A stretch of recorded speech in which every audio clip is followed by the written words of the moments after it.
Hello, everyone, and welcome to the next edition of Coffee and Conversations, which I have had the pleasure of hosting for the last, what's it been, 3 years or so.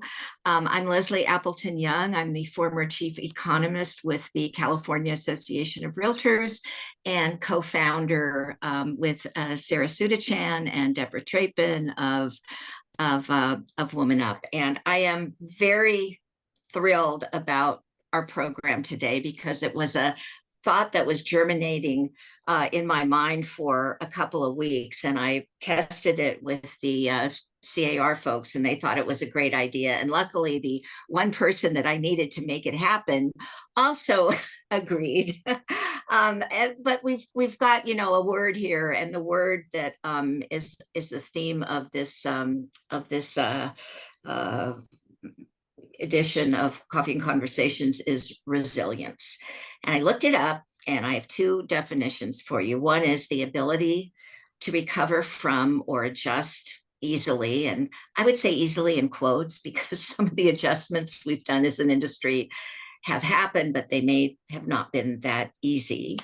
And then the more technical definition is the capability of a strained body to recover its size and shape after deformation caused especially by compressive states. And I thought that was an interesting way of looking at the pressure cooker that you all may be feeling that we're in a little bit right now. So the idea here is to look back over the last 30, 40 plus years and identify several cataclysmic events, certainly at the time. Some were kind of 1,000 cuts, and some were just, like the financial crisis, and look back and see what happened to the market, what happened to the rules and regulations in the environment that you do business in, and what did CAR do, the agents, the brokers do to kind of move forward. And there's just some really terrific examples. We're going to be talking about sub-agency, which was a big word at the time when I first started at CAR, and I kept scratching my head going, like, what is that? So we'll get into that. We're going to talk about the financial crisis and the explosion in foreclosures and short sales and how agents responded to that. We're even going to talk about COVID. We're going to talk about disclosure. And I am so delighted that my guest today is a very dear friend and the, can I say worldwide, national expert on what went down and why. And so I want to introduce someone that needs no introduction, and that is June Barlow. June, welcome. For having me. This is really fun for me. Thank you. I hope it is going to be fun. I know she really does need no introduction, but June was the General Counsel of CAR until just earlier this year. She was with the association for 44 years this year, and started as an intern when she was still in law school. She graduated from BYU and BYU Law, and very great, incredible credentials, and coming into CAR and just moving through the huge transition that we've gone through these past decades. So, June, so good to see you. Let me ask a question I know some people are going to want to know is, and how are you doing? What does retirement look like, and are you enjoying it? It is busier than I thought it would be. It's wonderful in so many ways. I feel like I've been freed. I don't have to carry the weight at somebody else's, because I really care about this industry. And so having that weight shifted is actually a good thing. But I'm in North Carolina, where my 4 grandsons and my daughter and my son live. And so we're getting a lot of family time. And so you can see this forest in the back. That's actually my backyard. And I'm at peace, but very busy. And that's wonderful, and given the position you had at CAR all those years, going to like just, I could not ever see you on a couch, you know. I just couldn't. I knew you were going to have to keep going, and I have certainly some affinity with that. You know, it's been just an incredible industry, and we do care. And anyway, fabulous. So I'm going to start. I'm going to start with you, and I'm going to start at a year that maybe some of the people listening we're not even born yet. We're going to go back to 1976. We're going to go back to Marin County. We're going to go back to a gentleman named Paulson. And June, I want you to just kind of walk us through what happened at Marin that really changed the landscape in a major way for realtors at that time. There, the Marin Association of Realtors, you all probably know where that is, had certain rules. And at that time, everybody that joined an MLS had to be a realtor. That was a prerequisite. Well, this particular association had a rule that you had to be full-time. You have to be doing full-time real estate, and you can only hire people that are doing full-time real estate.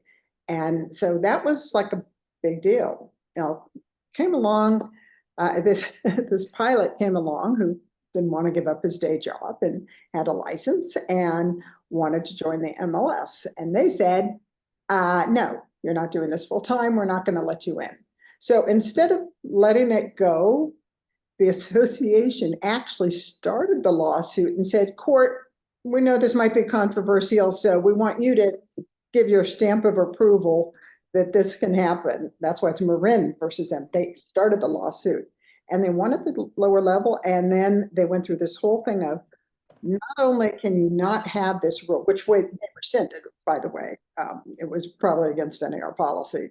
So they allowed people in, but they said not only that, but you can't even require board membership. Now, the rest of the country was doing that. Some of them still do and still can.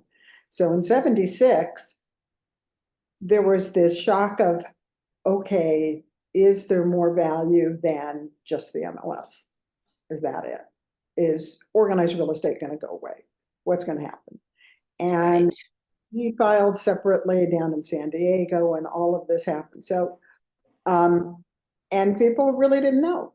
There weren't a lot of services that CAR gave at the time. We had 3 contracts, three forms: the purchase contract, the listing contract, and one other one. And they were like 2 pages and mostly all lines. Okay, did everybody get that? The purchase contract was 2 pages and it had a lot of blank space, right, June? And the state bar approved it.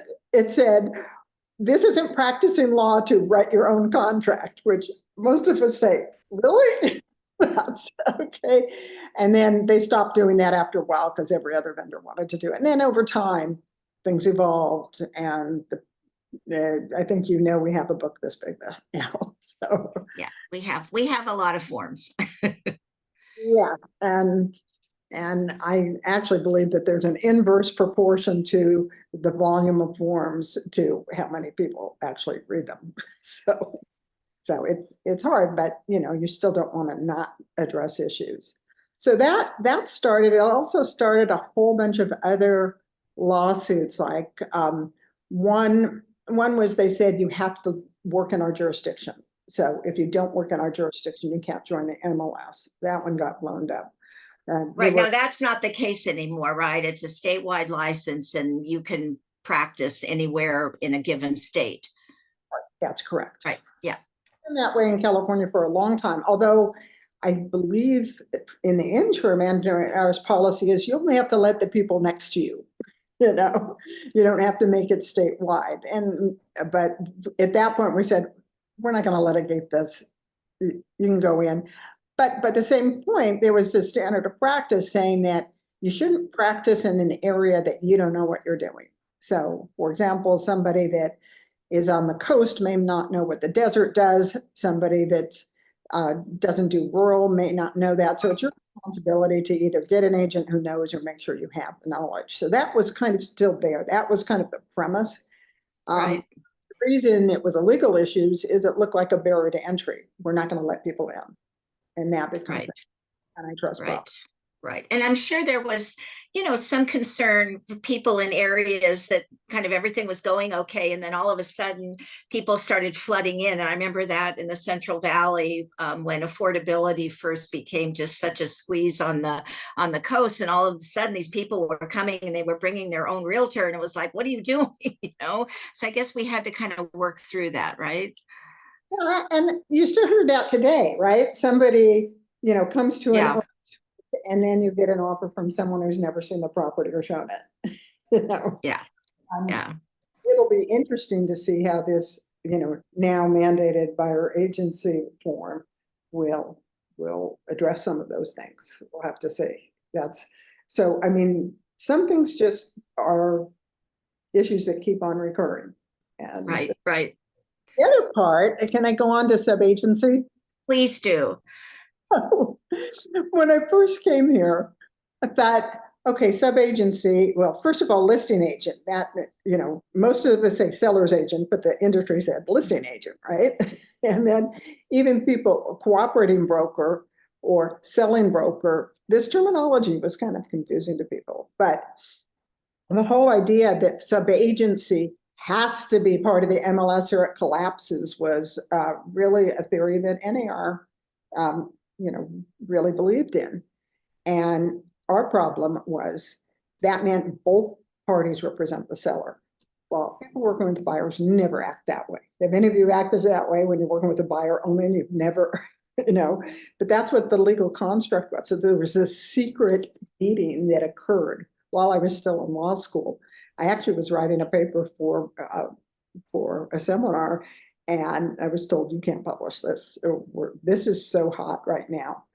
The problem was that the people that were with the buyers actually, it was implied, and even though they didn't have a written contract, they had an agent relationship with the buyers. So you had every single buyer's agent or sub-agent was probably an undisclosed dual agency. And to know how difficult that would be, every single contract in California could have been rescinded. So they had to just, and imagine the liability of that, imagine the homeowner crisis. So they keep this really under wraps. And they said, we need to fix this before this gets ahead of us. And Wow. Wow. every contract being rescinded, that's a little, and that Henry Miller was involved in that. He wrote the treatise, and he was actually a little much more pro-consumer and just, wrote what he wanted. He was a friend, so we would have arguments about this. In any event, so some of our brokers up north said, NAR said, you can't do it that way. You can't separate, you can't stop the sub-agency, you have to require it. And some of them said, we're not going to do it. And they just went rogue. For a while, CIO bought its own E&O insurance. And then we also, at the same time, got the agency disclosure form that tells what these are and educated the public. And you all know the AD 11. That's why that thing was created. So we worked through statute, got a form, and pretty much solved the issue without having this massive litigation that could have just blown up in our face. So that was. I just love the position of CAR kind of saying, no, we need to handle this and we're going to take care of it. And you did it, because I didn't know that every transaction prior to that could have been blown up. It's like, oh my goodness. Within the statute of limitation, and we didn't really want to publicize. Right. It was still a lot of transactions, but I just think that's a wonderful legacy to shine a light on.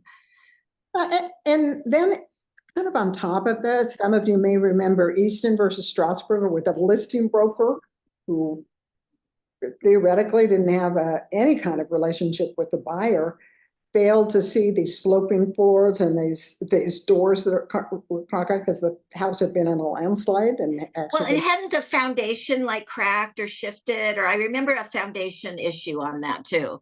Yeah, because there had been a landslide, so it was kind of. So And this listing broker said, not my problem. I don't represent the buyer. And they said, no, you have a duty to do a careful visual inspection. And the TDS was born, right? Went back and we go, what does that mean? You don't represent this person, and now you have duties to the person that's represented by someone else. How can we manage that? And that still is still kind of fluid on, do you have a right, do you have to have a duty to learn? And, we're really aggressive in California on disclosures. And you have to be. That's where most of the lawsuits are. They're not really on agency, although it sneaks in there. It's really about, I didn't get what I wanted. Something's wrong with my home, at least in residential. They didn't tell me, I didn't catch this, and yeah. So that's how some of those things that you do all the time came to be. It was not a pretty time. Oh. Yeah, it's weird to think back 50 years what real estate in California was like. And I still remember, I know someone told me about all the homes that were for sale being on 3x5 cards, and they had different gouges or tabs depending on it was 1, 2, or 3 bedroom. So if you wanted to know how many 3-bedroom homes were for sale, let's say in Burbank, just grab all the 3s and do like that, and then here they go through them one by one. And it's really not that long ago. It's pretty incredible. Yeah, now that you mentioned that, the phone books that they used to call MLS books that they would print.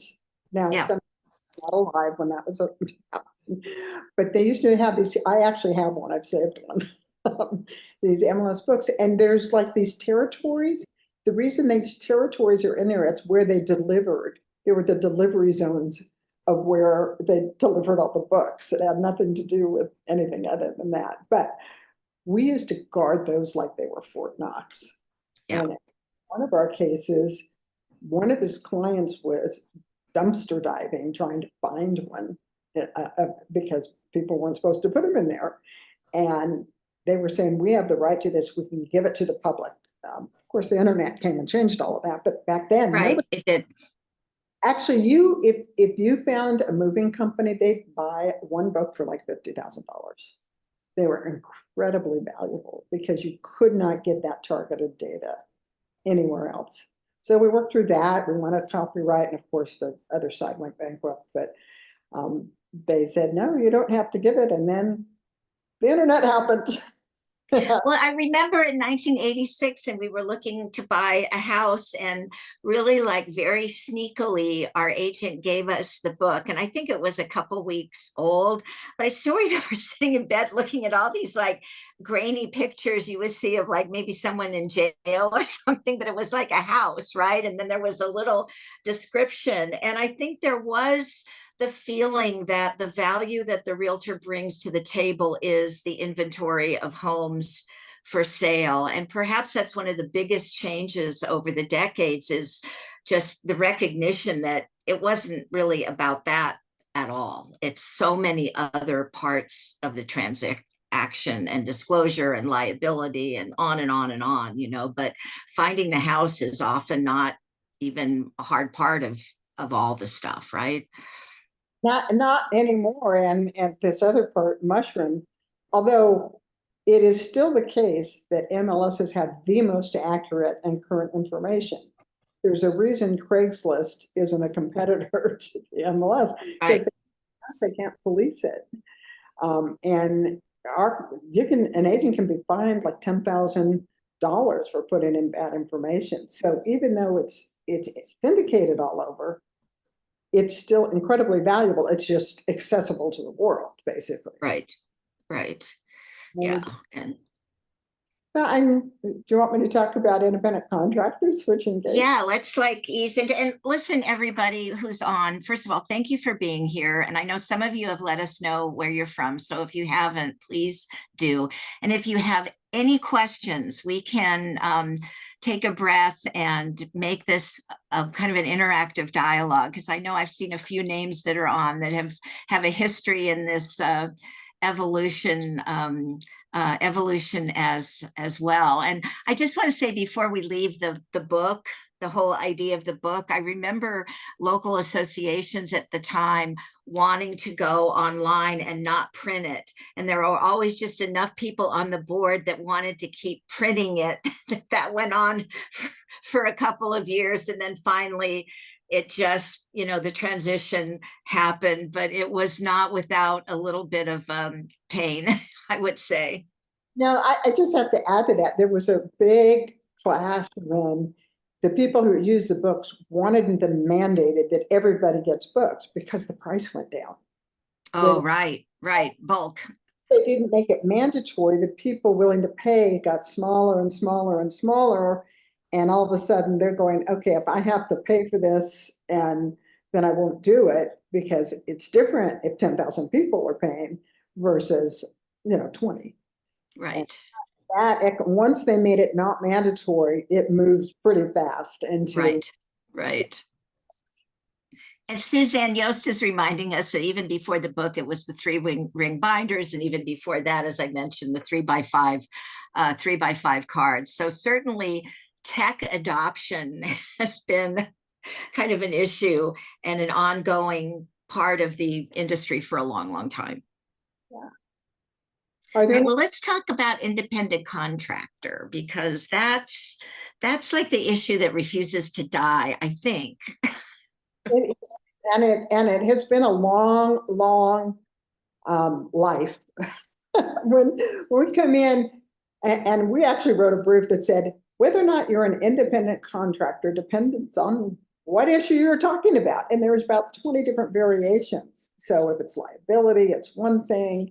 If it's employment law, if it's state taxes, if it's federal taxes, if it's licensing law, all of those had different answers, which was really hard to navigate. And a lot of people say, okay, we can't have mandatory meetings, but we need to supervise and all of those things. So the independent contractor issue has been around for a very long time. And I remember one case in which, and it dealt with sexual harassment. So a broker was accused by his agent of sexually harassing them, and she wanted to file a claim or something. I don't remember the details. And he wanted to send it to local board arbitration. And they're going, absolutely not. We want to go to court on this. And, we don't want the locals, deciding this. And it really wasn't intended for sexual harassment. They're not trained on that. They're trained on commission disputes, right? So they lost, and they said, no, you're an employee for purposes of sexual harassment, and you can't get away from that. And we're going, okay, we don't really want, the case settled. But I remember thinking, I don't want to support this. I don't want our lead case to say it's okay to do sexual harassment and avoid arbitration. It's A, it's not the right facts. B, it makes me sick to my stomach. But I still represent CAR and everybody. But you have to choose your cases. There's a whole rule that says bad facts make bad law. And this right. Choose the ones you're going to take up, and that wasn't going to be the one. And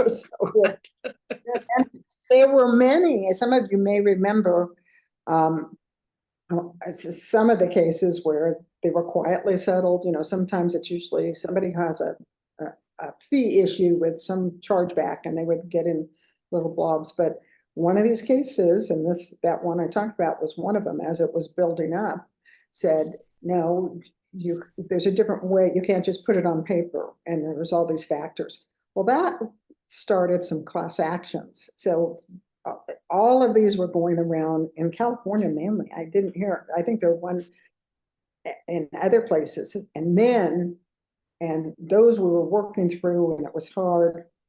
But then this whole Dynamics decision came, where it had 3 factors that there's no way any real estate agent could meet. So it basically would be everybody, employees. And imagine the class actions on that.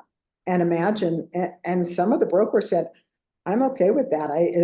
I'd go to heaven. I'd have a much smaller scale. Wouldn't have as much competition. I would have control over my people. I can tell them what. when to come, and this sounds like heaven, but everybody wants to go to heaven, but nobody wants to die because you would have to go through a big lawsuit first, right? Right. So nobody wanted to do it if everybody wasn't going to do it. But some of the big brokers are going, I don't mind that world if I don't have to go bankrupt to get there. So we have like this channel conflict. And most of the agents say, I don't want to be an employee. I want to come and go as I please. I'm an independent business person, and I like that. So it wasn't like a big union saying, we want to be employees. It was, we don't want it either. So we were in an interesting position. So when we were able to get that taken care of legislatively.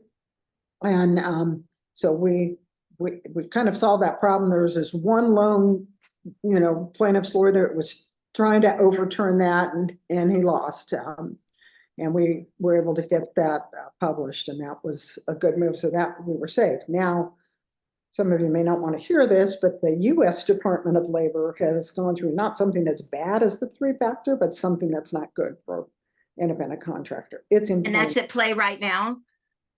It is.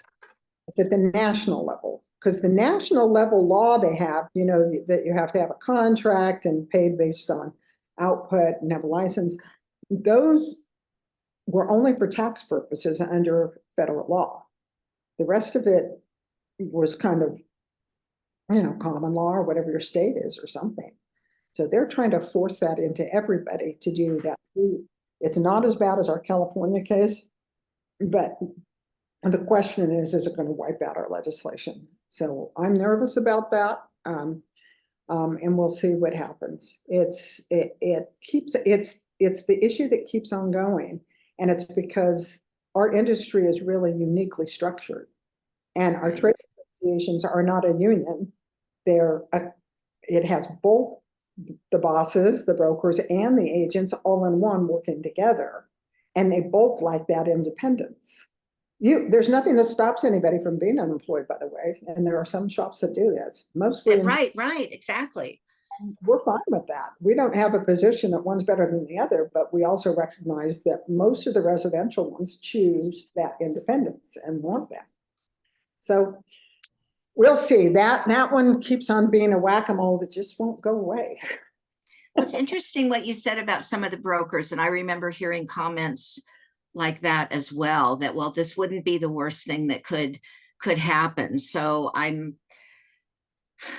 hopeful that this will not change, but if it does, I assume it will also be something that the industry would adapt to. It just would look very different. And it depends on your business model, right? If your business model is aggressive commission splits between the brokers and agents, it's a different if it's a desk fee or a flat fee. And however you do that changes which way you like it or not. And some of those where you just pay, some of those models will just be blown up. Right.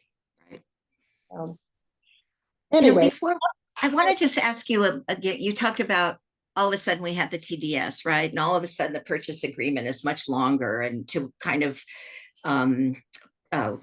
allow for the additional requirements to looking at the property and communicating and telling everybody who's working on what side and so on. And just looking back, I mean, how hard was it for agents and brokers to accept that, going from 2 pages to, and I know it happened incrementally, but what was your feeling at the time? Was there a lot of resistance, or was there a thank goodness there's a way out of this, or thank goodness we have clarity and transparency now? Do you remember it being like an uproar, or was it pretty much, move forward?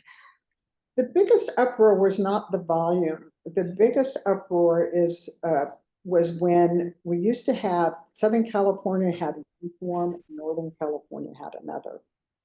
When we tried to marry the two, the real big issue, and I still think it's an issue today, is the whole issue of pest control. In Southern California, they made it a practice to always get a pest control report. In Northern California, they didn't. And there are rules, and nothing is required. And some say, well, but the lenders do because it's in the contract.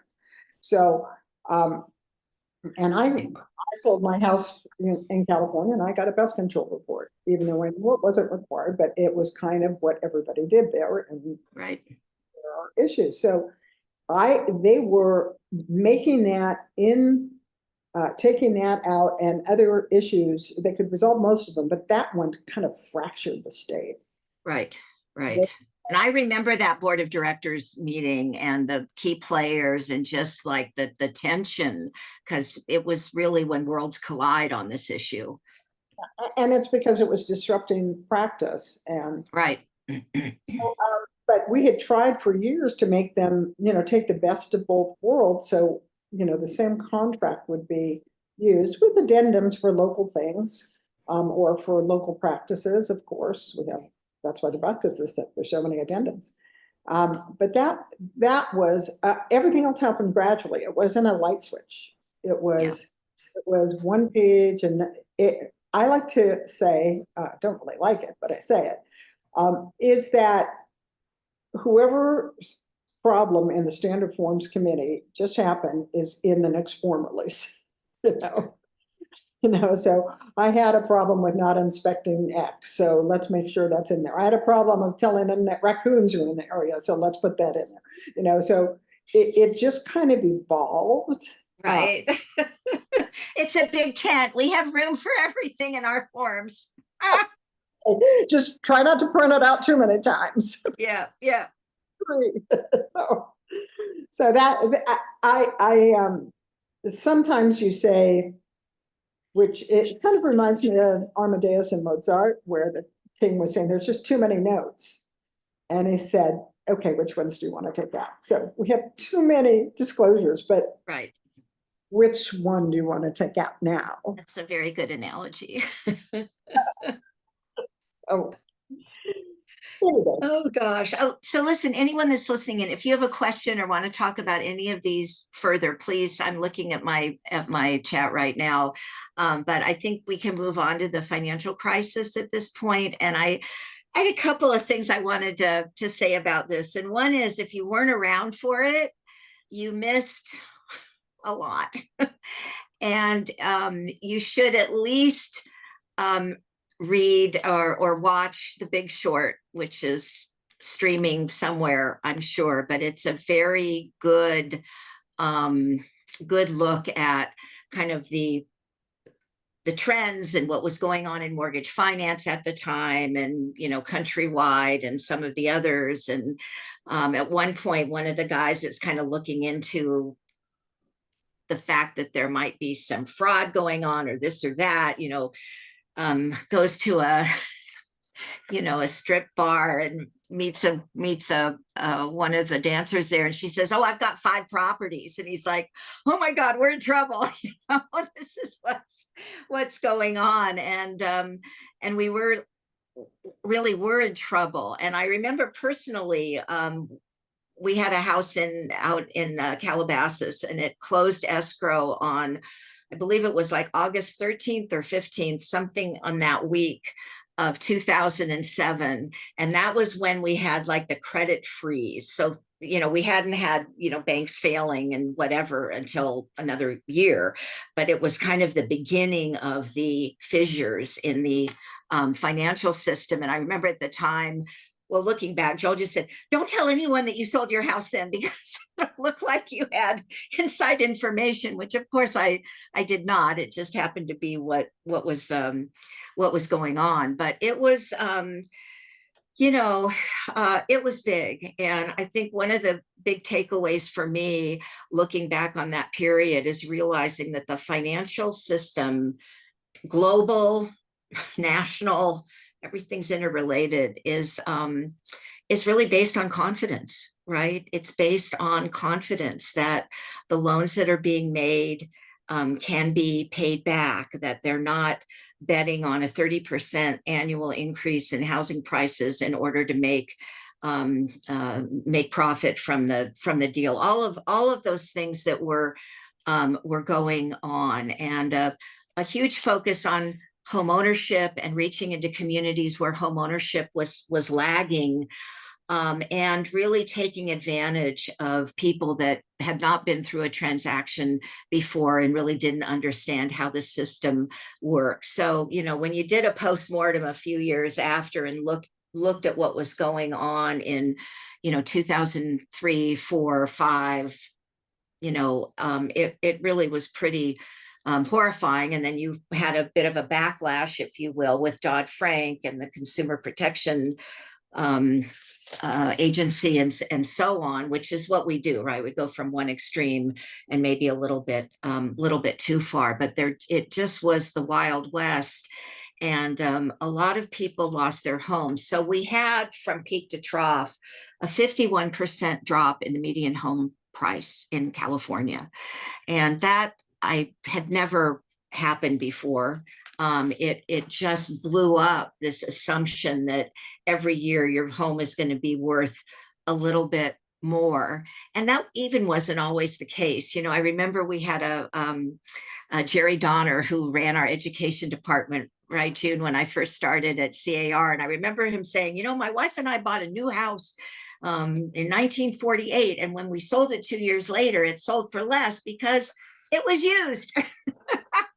and then that was you know, before the land became all and, you know, very scarce and all of the things that happened in California. But when you experience a 50% decline in prices over a, you know, 2 to 3 year period, it means that a lot of people that were really solid in their mortgage and able to make their payments no problem are all of a sudden maybe underwater, right?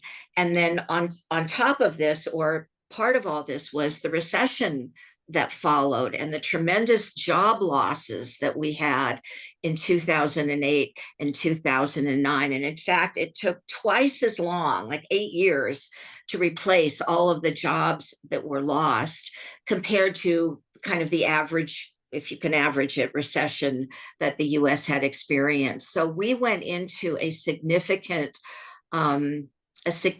downward spiral.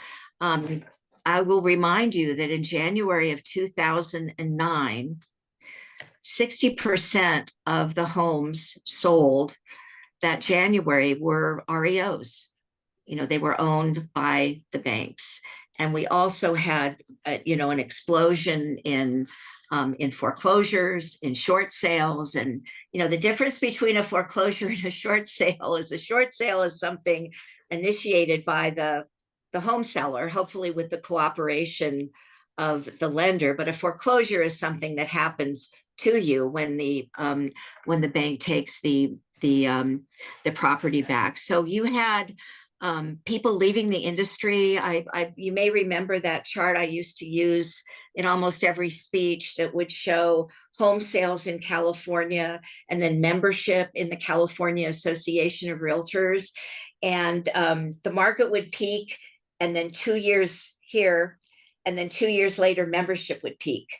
And then the market would bottom, and 2 years later, membership would bottom. And partly our membership in California in particular is a little bit sticky because of the 2 year, or the 4-year license. But that I think it's more than a correlation. I think it's, you know, there are less homes for sale. There's less of an opportunity to get a big enough piece of the pie to really have a career in real estate. So what do you do in the face of this really desperation, you know, and people just wondering, how am I going to stay in my career and make it when things look the way they do?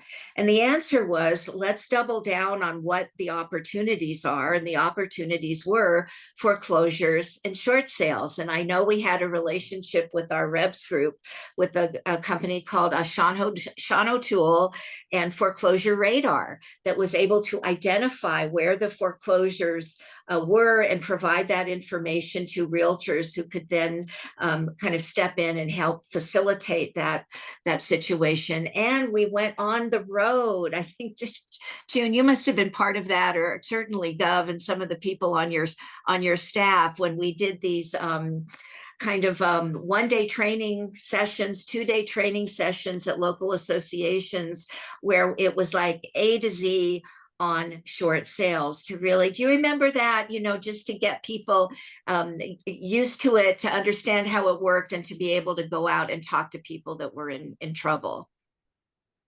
I remember that. I remember such a minor issue, but I remember the MLS had an offer of compensation and you couldn't budge that. Well, in short sales, it's up to the lender, and they were playing with the commissions as part of the whole package. So they have to say, okay, we're making an exception now for subject to that, and also subject to probate issues, because there are different ways there. So there were some minor tweaks. I do remember there were kind of the haves and the haves not. There would be brokers that, if you got a portfolio of these listings, there were a lot of institutional people or investors wanting to come in and say, don't put it on the market, I'll just buy it. Right. And Fannie and Freddie both had a portfolio, right, of these troubled properties. Yeah. And so for some people that got in on that side with willing buyers ready to buy them, it was golden. For others, they were starving. Yeah. And it was in some way a lost opportunity. I know the investors were, there's two sides to this, but it would have been really nice if homeowners could have gotten in on that action as well, in much percentages than it seems to happen. Yeah. But that's. So I'm looking at a graph, and I'm not doing slides in this presentation, but it is the one where we did home sales and consumer confidence, and just looking at 2006 was down significantly from 2005, and then you had a big drop off in 2007 with the bottom in the summer months there. And then 2008 was a period of rebuilding and higher transactions every month. In 2009, it was pretty much flat all year, but flat at a much higher level. And then 2010, 11, 12, and into 13, it really was a bit of a plateau, because we were waiting for the jobs to come back, right? We were waiting for the foundation of the economy to support housing transactions. And it just took, as I said, it took a long time to replace all the jobs that were lost. And eventually we did, and got back into a relatively, prosperous situation. But it was painful. I would say it was very painful. And some people lost it all. And I guess I would suggest that there was, at least for a time, a lot more risk aversion afterwards, people just being a lot more careful about what they were doing. So it was also very personal, because, as you know, a lot of our realtors get their wealth by investing too. Yeah. Some of them were homeowners having similar problems. Right? Yeah. So the last one that we wanted to cover, and we're not going to talk about what's going on today with compensation and so on, because first of all, it's still in play a little bit, and second of all, there's so many resources out there through CAR and NAR and brokerages, like everybody's kind of talking about it and figuring out. So we're not going to really delve into that. But I think it is interesting to look back into the very recent past and look at COVID and what a present COVID was, in terms of one surprise after another, right? So the stay-at-home orders were issued mid to late March of 2020. And for about a month, I would say, just real estate kind of stood still, like, what is happening? What is this? What do I need to do?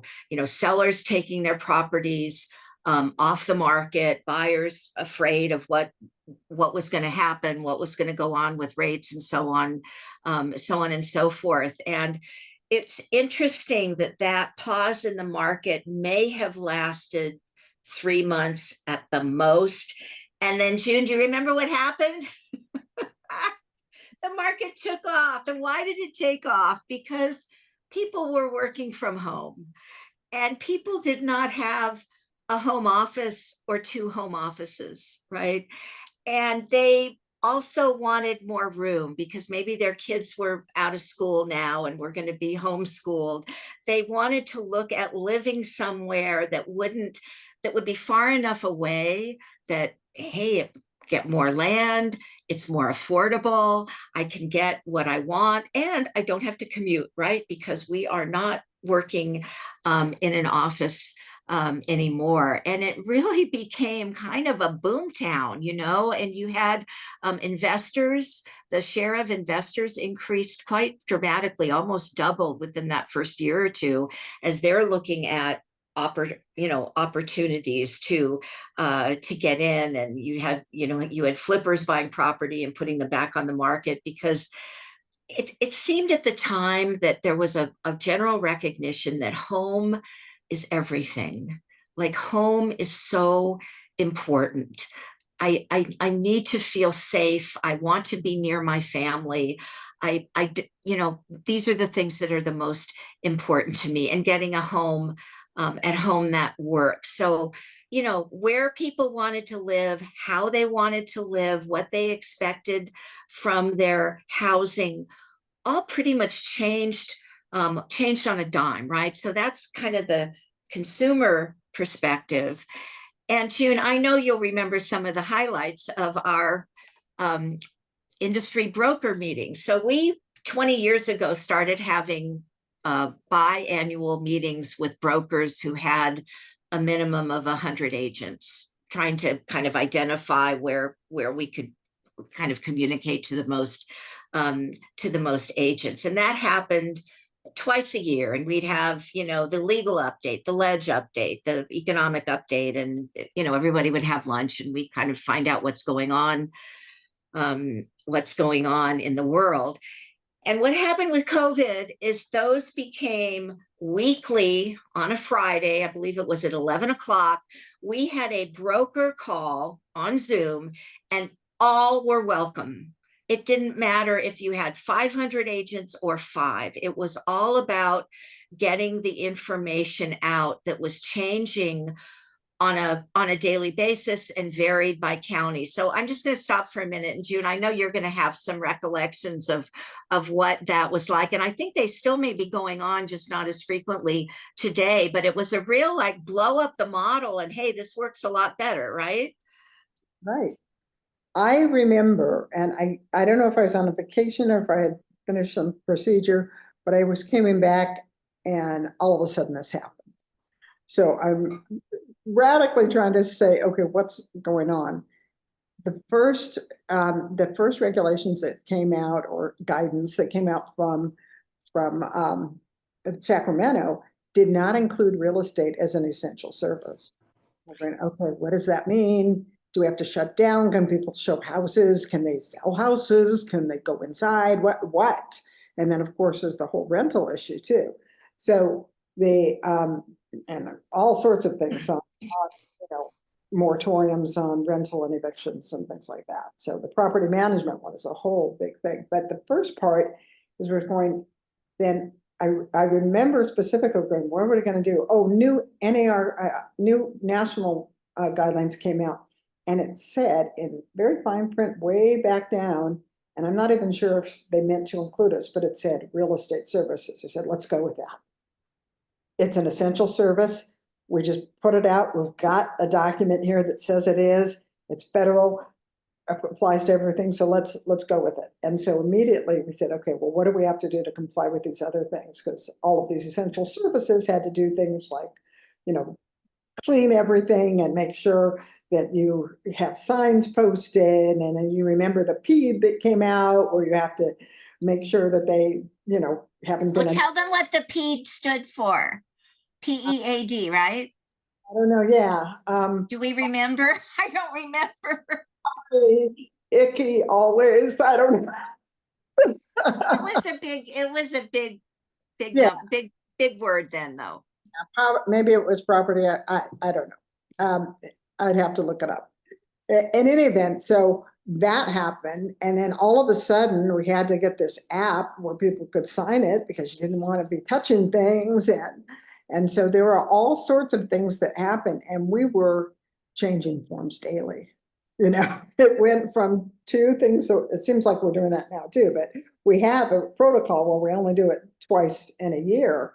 And it didn't matter. We were like, okay, new regulation. Okay, we got to add this. We got to add that. And it was nuts. And everybody was, and then we had corporate legal put up a hotline on the assistance you could get from the government. And as you recall, depending on if your income had been caught up, can you get this loan or that loan? So we had all these like help centers, as well as churning out whatever paperwork we could do to keep the market rolling under the assumption that it's essential, which we went with, and nobody pushed back. Right. So, but it's in tiny print way down. It's like, good enough. Let's go. That was enough. It was in print. We don't care how tiny it was. From the federal government, we're good. You know. And then I'll tell you. No, go ahead. No, go ahead. I'm good. Go ahead. Oh, I was just going to say that, one of the things Joel would always tell us is our members need us most when there's trouble, when there's a crisis, when they're really looking for help. And I will say, looking back, and I remember Jeannie Radsick was our president, and just how gracious she was about having kind of the beginning of COVID presidency, and always to this day says, it was an honor and a privilege to lead the association during a year that didn't look like anything her, predecessors had. And I just remember feeling so proud of CAR for just being out in front and communicating, right? And communicating and dialogue and just wanting to help. And it was a moving target, right? Because everything kept changing, but just what a great job. And particularly legal, June, so much of it fell on you guys, because it's the rules and regulations for if you show property, how you show property, who does this, can we do a virtual closing, right? I mean, wasn't there legislation that had to make that okay? It's a notary issue too. The notary, right. Because that's all of these things that people felt had to be in person were now on the table, right? Yeah. And some of them, some of the county recorders are still, there are still those that are still hanging on to that paper, but. Right. So Melanie has saved both of us by saying property entry advisory disclosure.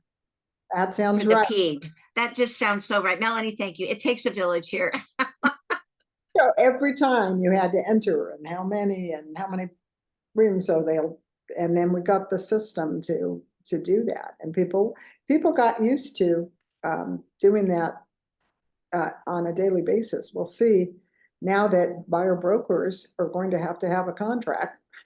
That's one more thing that they're. One more thing. Yeah.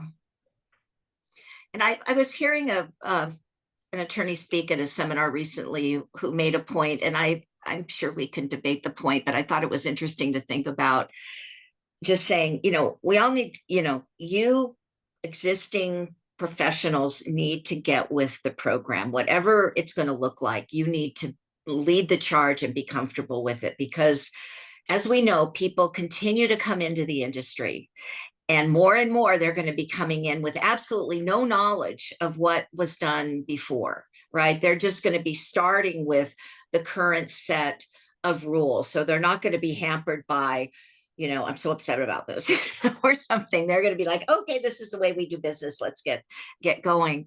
And I don't think that's going to be a problem, because when I look back historically at the events we've talked about and so many others, there has just been a willingness to just let's get it done, and let's help people buy and sell property and get into home ownership, and we can adjust. And as long as people have confidence in and have value and show what that value is and communicate a little more, it's not boasting. It's educating people and making sure that you service them in a way that's good for them. And people are willing to pay for those services on something, especially on housing, but investment homes too. You know, Yeah. people that don't do this every day. And I've hired lawyers who have sold their house and they were going, I had no idea, you know, and they were lawyers and they're used to reading contracts, but it was a mystery to them because they don't do it. They do now once they work for us, but that's what the professionals in the field that can really navigate that and the lending and all of the things to make sure everybody knows what they're getting at what price. There's no hidden, you know, problems in the house, or at least people have done the due diligence enough to give them warning that, you know, these are possible inspections. If you don't want to do it, you're taking some risks, or, you know, everything that I know, this is everything that I know. It's odd. This is just one, but it's odd that in most fiduciary relationships, the person who, like if you have a trust fund, you know much more than what they do about what's going on about the money, right? If you're managing somebody else's money or an estate. And here, the owner, the buyer and the seller, the seller in particular knows a lot more about the property than the agent does. And the agent has to ask the questions and get it. And the same with the buyer, you know, the buyer's agent, they don't know the house until they get there and see which one they want. And then they have to help with that. So it's an interesting situation where they're really, really needed, but it's hard. It's hard to find out the things. And especially in the financing, you can really have a lot of worth. And as long as you have worth, continue to make sure they know that, don't hide it, then the industry will survive and they'll help people get into homes. You know, it's interesting with all of the noise, you know, just then you ask people, would you do this transaction without a realtor? And I wouldn't in a million years. You know, I mean, it's, you know, the experience, the expertise, the laws are changing all the time. It's your biggest investment. You know, I'm very optimistic about the future. And I wanted to share, because I did a little research just to remind myself after saying, you know, that during the financial bubble crisis, you know, housing prices dropped 50%. And back in March of 2020, the California median home price was about $612,400, $612. In March of 2021, okay, a year later, it reached a new high of 758,990. So in 1 year, you started that year with stay-at-home orders, nothing happening, and you end the year with a new high in the median home price. And what we had happen in April of this year in California is the median home price broke through the glass ceiling at 900,000. So the median was 904, 2010. So when people say the best time to buy real estate is 10 years ago, they're not kidding. Oh my God. Anyway, I think the other point I wanted to make about COVID was just how the adoption to technology tools that had been available for quite some time, right? And this was always the brokers would come to these biannual meetings and say, you know, we offer all of this, you know, this dashboard, this, you know, the CMA, this, and it's only used by 20% of the agents. And here you had a situation where it was like change or die, right? I need to learn how to do a virtual open house. I need to know how to sign a document virtually. I need to know how to use all these tools because it's not possible for us to get together face to face. And when you look at the numbers for the rest of the year in 2020, you can just see that everyone's just like, I'm motivated. I can figure this out. I've, got training from brokers wherever there's no shortage of training, but people went and taught themselves. And we have an industry today that is much more not just tech savvy, but tech dependent, right? And tech, informed than before COVID. So I thought that was pretty good. Now, let me just, Suzanne had a really interesting comment. The majority of clients don't know how we've handled things in the past. We need to approach our presentation and discussion focusing on new business model. No need to give the historical point of view.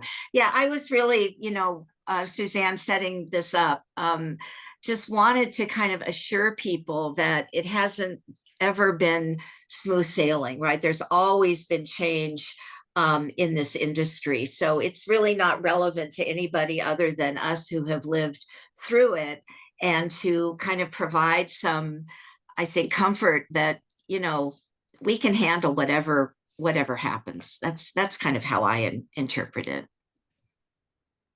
And I second that. And I will say I've never, ever been bored. People say, how could you stay in one place at the same time? I go, everything changes. There's Right. something new. There's something else that's going to happen that will change your world all the time. And that can be very exciting. It's very challenging. It can be really hard, but it also makes it so interesting, and it increases the value of all of the professionals that work in this field. Yeah. Yeah. Could not agree. Could not agree more. It's at the top of the hour. This went by so fast. And I hope everyone that listened in got something out of it.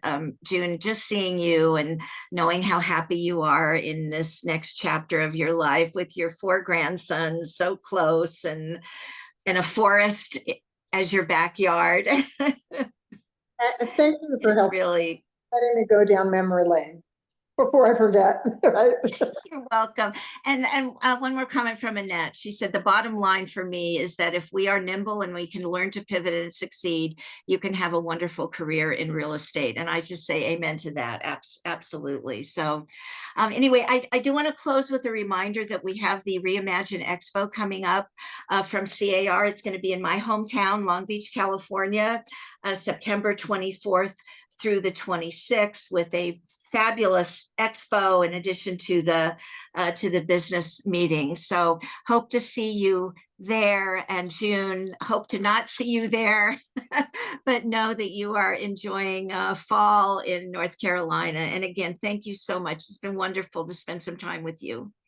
And thank you all that attended. And I see so many names of good friends, and all the best to you. Yeah. Thank you all so much. Take care.